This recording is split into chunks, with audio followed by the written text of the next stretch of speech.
దీపం ఉండగానే ఇల్లు చక్కబెట్టుకోవాలన్నది పాత సామెత.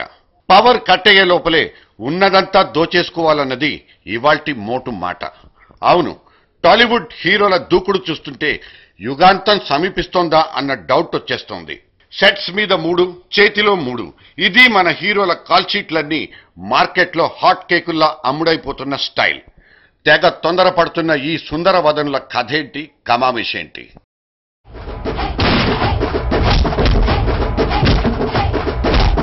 కళ్ళున్నోడు ముందు మాత్రమే చూస్తాడు, దిమాకున్నోడు దునియా మొత్తం చూస్తాడు.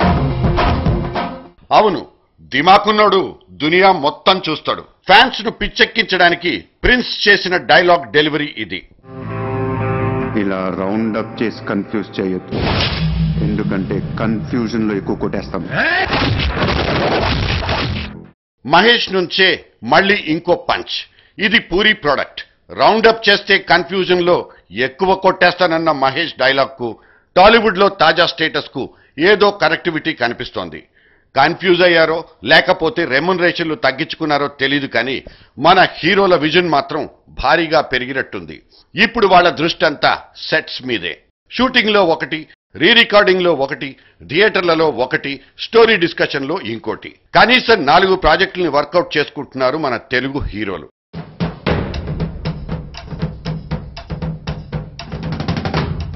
అప్పుడప్పుడు మాత్రమే తెర మీద మెరిసే అలవాటున్న రామ్ చరణ్ నే తీసుకోండి. ఎంగేజ్మెంట్ కి పెళ్లికి మధ్య చిన్న గ్యాప్ దొరికిందో లేదో చెర్రీ ఇంకో సినిమాకు ముహూర్తం పెట్టేసుకున్నాడు. ఆరెంజ్ ఫ్లాప్ తర్వాత కొన్నాళ్లు మొహం చాటేసిన రచ్చ సినిమాను ప్రతిష్టాత్మకంగా తీసుకుని కసరత్తు చేసుకుంటున్నాడు. అది సెట్స్ మీద ఉండగానే మొన్నటికి మొన్న ఎవడు అంటూ నాన్న చేత్తో ఇంకో క్లాప్ కొట్టించేసుకున్నాడు.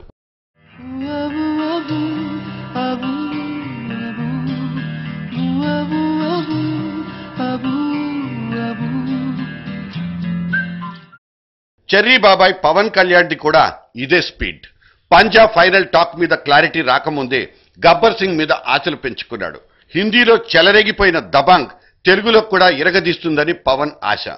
ఈ ఊపులోనే నెక్స్ట్ ప్రాజెక్ట్ కూడా ఓకే అయిపోయింది. తీన్మార్ ప్రొడ్యూసర్ గణేష్ మళ్లీ పవన్ దగ్గరే కాల్ షీట్లు తీసుకున్నాడు. ఇటు బద్రీనాథ్ బాక్సులు వెనక్కి తిరిగొచ్చినా బన్నీలో జోరు మాత్రం తగ్గినట్టు లేదు. త్రివిక్రమ్ డైరెక్షన్ లో ఇలియానా హీరోయిన్ గా దేశముదురు దానయ్య తీస్తున్న తాజా సినిమా తర్వాత అల్లు ఇంకో ప్రాజెక్ట్ ఒప్పేసుకున్నట్లు ఫిలిం న్యూస్ సమాచారం. ఇక విక్టరీ సింబల్ ఉన్న వెంకటేష్ దగ్గరకొద్దాం. సల్లుబాయ్ బ్రాండ్ వాల్యూ ఉన్న బాడీగార్డ్ మీద బోలెడని ఆశలు పెట్టుకున్నాడు వెంకీ. యాక్షన్ మూవీలకు వెంకటేష్ కు ఉన్న బెటర్ రిలేషన్ నేపథ్యంలో ఈ బాడీగార్డ్ సక్సెస్ కొట్టినా కొడతాడు. ఒకవేళ ఆ కథ అడ్డం తిరిగినా మనోడికి వచ్చిన ప్రమాదం ఏమీ లేదు. సాఫ్ట్ అండ్ స్మూత్ సబ్జెక్ట్ ఇంకోటి చేతిలో ఉండనే ఉంది. సీతమ్మ వాకిట్లో సిరిమల్ల చెట్టు వెంకీ కెరీర్ ని బతికిస్తుందని ఫ్యాన్స్ భావిస్తున్నారు. పైగా ఇది మల్టీ స్టారర్ ప్రాజెక్ట్. వెంకీ పక్కన మెరుపులు మెరిపించడానికి మహేష్ బాబు కూడా రెడీ.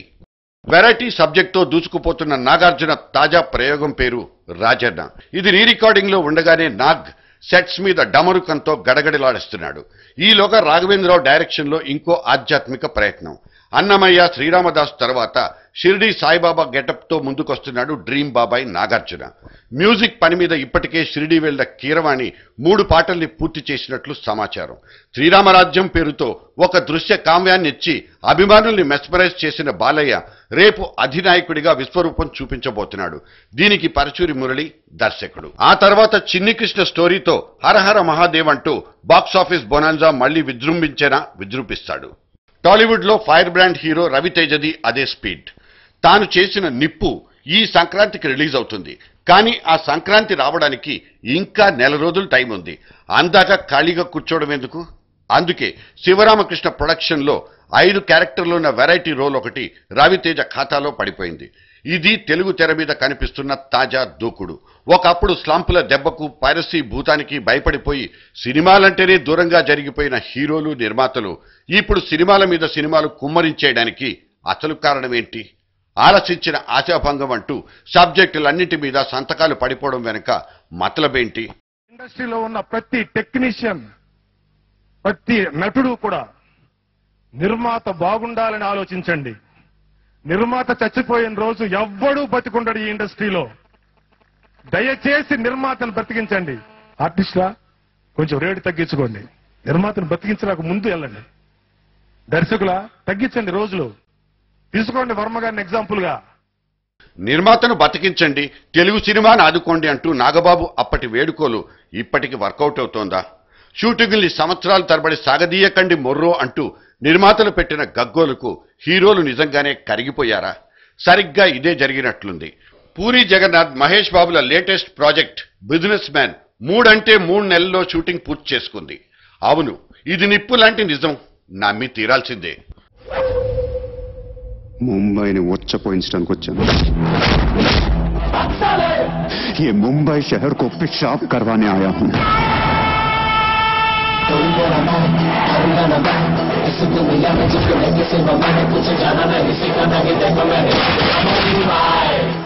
కొండెక్కి కూర్చున్న కాస్ట్ ఆఫ్ ప్రొడక్షన్ కిందకి దిగి రావాలంటే షూటింగ్ షెడ్యూళ్లు తగ్గించుకోవాలన్నది ప్రొడ్యూసర్ల లాజిక్.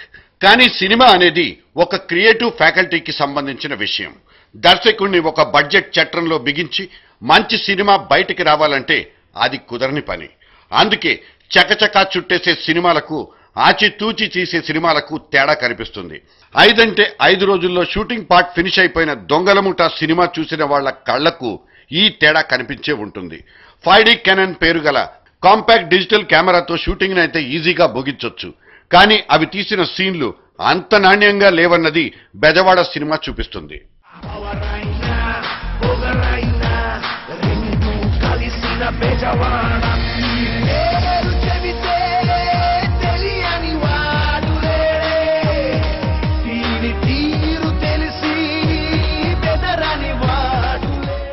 స్పీడ్ గా సినిమాలు తీసే మాస్టర్ మైండ్ నా దగ్గర ఉందంటూ రామ్ గోపాల్ వర్మ టాలీవుడ్ కు గొప్ప మెసేజ్ ఇవ్వాలనుకున్నారు. కానీ మొన్నటి దొంగల ముఠాతో గాని, నిన్నటి బెజవాడ రౌడీలతో గాని రామ్ సక్సెస్ కొట్టగలిగారా? రక్త చరిత్రకు ముందు వరకు వర్మాది గ్రేట్. అతని మీద టాలీవుడ్ లో ఒక డిఫరెంట్ అభిప్రాయం ఉండేది. ఆ తర్వాత వర్మ కెరీర్ గ్రాఫ్ చూస్తే ఇలా పరిగెత్తి పాలు తాగే స్ట్రాటజీయే కనిపిస్తుంది. ఈ పరుగు పందెంలో అతనికి పాలు కాదు కదా, కనీసం నీళ్లైనా దొరికిన దాఖలాలు లేవు. శివ, క్షణక్షణం, గాయం తర్వాత వర్మ మార్కు ఆణిముత్యాలు లేక మన ముఖాలు వాచిపోయిన మాట మాత్రం నిజం. Speed thrills but kills. Ram ని గుడ్డిగా ఫాలో అయ్యే వాళ్లకు ఇదో ప్రమాద హెచ్చరిక. టెక్నాలజీకి టెక్నాలజీ, ఎకానమీకి ఎకానమీ అంటూ రామ్ గోపాల్ వర్మ నమ్ముకున్న పరమ సూత్రం ప్రతి సినిమాకు వర్కౌట్ అయ్యేది కాదు. ఆ మాటకొస్తే వర్మ సినిమాల దగ్గరే ఆ మంత్రం తిరగబడిపోయింది. సంచలనాన్నే నమ్ముకుని నేలబారు ప్రచారంతో సినిమాల్ని ప్రమోట్ చేసుకుంటూ పబ్బం గడిపించుకుంటున్నారనేవి వర్మ మీద పడుతున్న సెటైర్స్. పుట్టినింట గాని మెట్టినింట గాని 10 ఏళ్ల నుంచి ఒక్కటంటే ఒక్క హిట్ అయినా వర్మ కెరీర్లో నమోదవ్వలేదు. అయినా సరే ఫ్లాప్ కు మధ్య ఇంకో ఫ్లాప్ సినిమా తీసే సత్తా ఆయన దగ్గరుంది. దానికి కారణం ఫైనాన్షియర్ ను పట్టుకునే నైపుణ్యం అతని దగ్గర భద్రంగా ఉందని అనుకోవచ్చు. ఇటువంటి పర్సనాలిటీని టాలీవుడ్ ఆదర్శంగా తీసుకోవాలనుకోవడంలో ఔచిత్యం ఉందా? రామ్ ఫ్యాక్టరీ నుంచి వచ్చిన డైరెక్టర్లు కూడా సొంత బాణీల్ని నమ్ముకుని హిట్లు కొట్టిన గుర్తులు మన దగ్గర ఉన్నాయి. ఇప్పుడు రిలీజ్ అయ్యే ప్రతి సినిమాలోనూ వర్మ వాసనలు కనిపిస్తాయి. మేకింగ్ లోను, టేకింగ్ లోను వర్మ స్టైలే వేరని పొగిడే నోళ్లకు, వీలును బట్టి కాపీ కొట్టే వాళ్లకు మన దగ్గర కరువేం లేదు. బ్యానర్ పెట్టి ప్రొడక్షన్ షురూ చేసే రామ్లోని దమ్ము కూడా మన పూరి జగన్నాథ్ లాంటి వాళ్లకు ఇన్స్పిరేషన్. వైవిఎస్ చౌదరి నిర్మాతగా మారి గుణశేఖర్ డైరెక్షన్ లో వచ్చే నిప్పు కూడా ఆ టైపు సినిమానే. చిన్న పెద్ద తేడా లేకుండా తామర తంపర్లా సినిమాలు పుట్టుకు రావడానికి ఈ మల్టీ టాలెంటెడ్ పర్సనాలిటీలు నూలుపోగులే.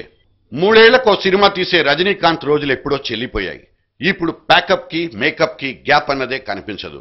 దండెత్తడం మానుకొని అనువాద చిత్రాలకు క్రమంగా కత్తెరపడుతోంది.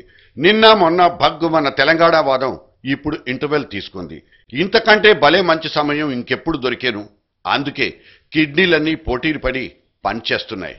ఫలితం చేనుకు చేవ, రైతుకు రొక్కం.